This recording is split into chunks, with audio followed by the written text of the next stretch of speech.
বন্ধুরা, আজ আমি বানাতে চলেছি পনির ভর্তা।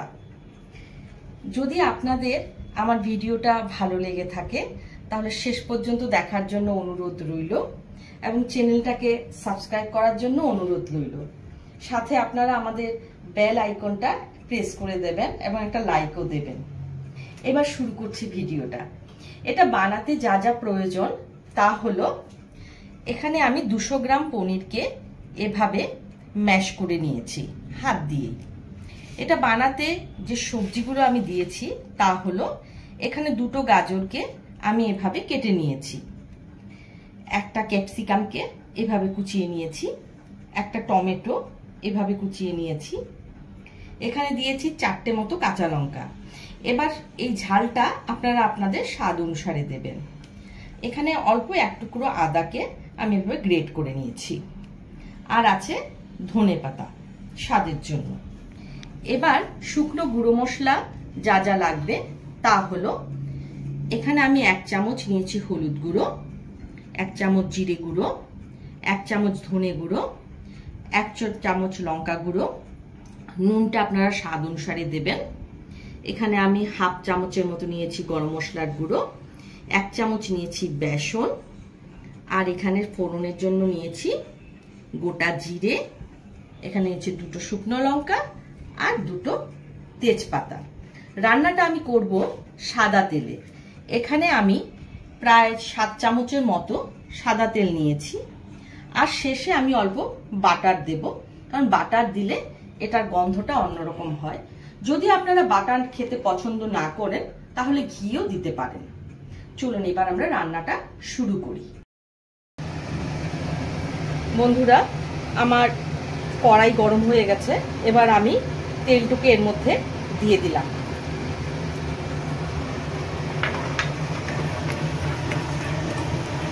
তেলটুকু দিয়ে আমি এর মধ্যে গাজরটাকে অল্প একটু ভেজে নিচ্ছি হালকা করে, যাতে এর কাঁচা গন্ধটা না থাকে।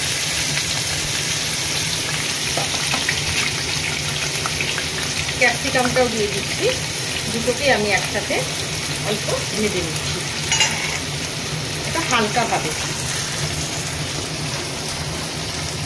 এই সময় যদি চান আপনারা অল্প নুনও অ্যাড করে দিতে পারেন,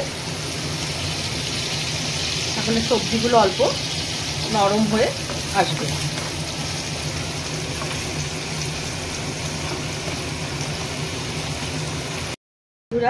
এভাবে আমি সবজিগুলোকে ভেজে নিয়েছি। এবার আমি ফোড়নের জন্য দিচ্ছি 2টো শুকনো লঙ্কা, 2টো তেজপাতা,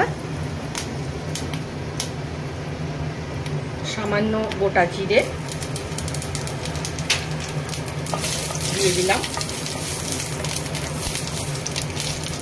আপনারা এটা যদি বাড়িতে দুধ ফেটে যায় সেই ছানা দিয়েও এটা করতে পারবেন।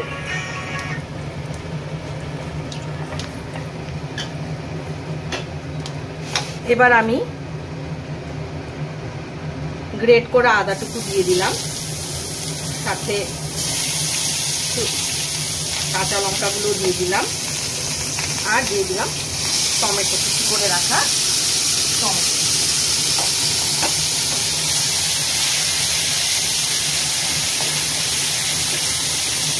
টমেটোটা দিয়ে আমি ওপর থেকে অল্প একটু নুন দিয়ে দিলাম, যাতে টমেটোগুলো নরম হয়ে আসে তাড়াতাড়ি।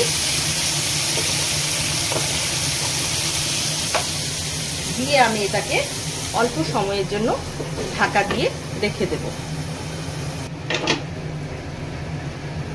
বন্ধুরা, টমেটোটা নরম হয়ে এসছে। এবার আমি দিয়ে দিলাম এর মধ্যে 1 চামচ বেসন।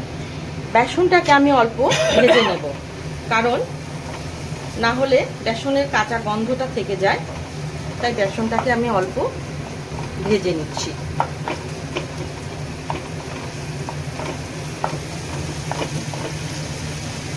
এবার এর মধ্যে আমি এক এক করে সব গুঁড়ো মশলাগুলো অ্যাড করে দেব। প্রথমে দিলাম ধনে গুঁড়ো, তারপর দিচ্ছি জিরে গুঁড়ো, তারপর দিচ্ছি লঙ্কা গুঁড়ো, তারপর দিলাম হলুদ গুঁড়ো, তারপর দিলাম গরম মশলার গুঁড়ো, আর সাথে অল্প নুন। এবার এটাকে আমি সাঁতলে নেব মশলাটাকে। অল্প জল এর মধ্যে আমি অ্যাড করব। আমার মশলা সাঁতলানো হয়ে গেছে। এবার আমি এই সবজিগুলো এর মধ্যে ঢেলে দিচ্ছি।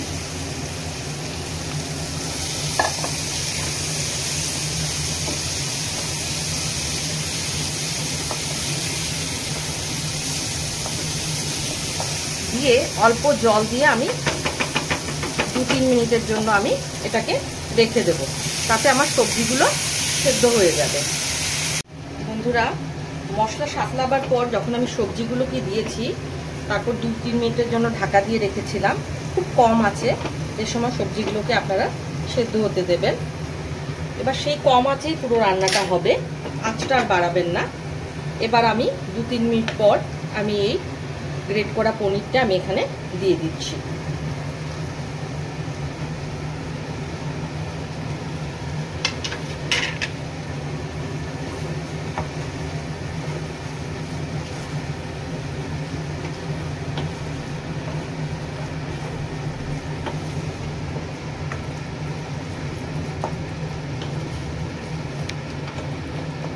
পনিরটাকে আমি ভালো করে এটার সাথে মিশতে দেব।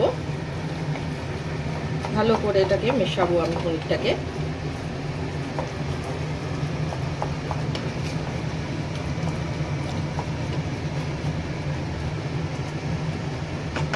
মেশানোর পর অল্প একটু জলের ছিটে দিয়ে এটাকে আমি 1 মিনিটের জন্য আমি এটাকে, চুলোটা কম আছে, আমি এটাকে রেখে দেব, যাতে অল্প ভাজা ভাজা হয়ে আসে। এই সময় একটু ফ্লেমটা আপনারা বেরিয়ে দিতে পারেন, বাড়িয়ে, ভাজাটা হওয়ার জন্য।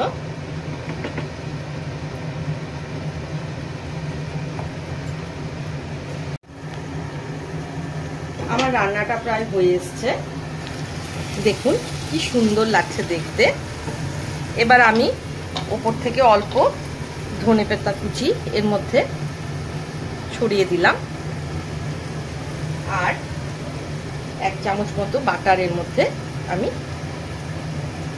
মিলিয়ে দিলাম। বাটার দিলে এটার স্বাদটাও অন্যরকম হয়, খাওয়াটাও ভালো লাগে খেতে। বন্ধুরা, আরও একবার বলছি, ভিডিওটা শেষ পর্যন্ত দেখার জন্য অনুরোধ রইল। আরেকটা কথা, যদি আপনাদের ভিডিওটা পছন্দ হয় তাহলে আমার চ্যানেলটাকে সাবস্ক্রাইব করবেন। আপনারা পাশে থাকলে আমি এগিয়ে যেতে পারবো। নমস্কার, আজকের মতো এখানেই শেষ করছি।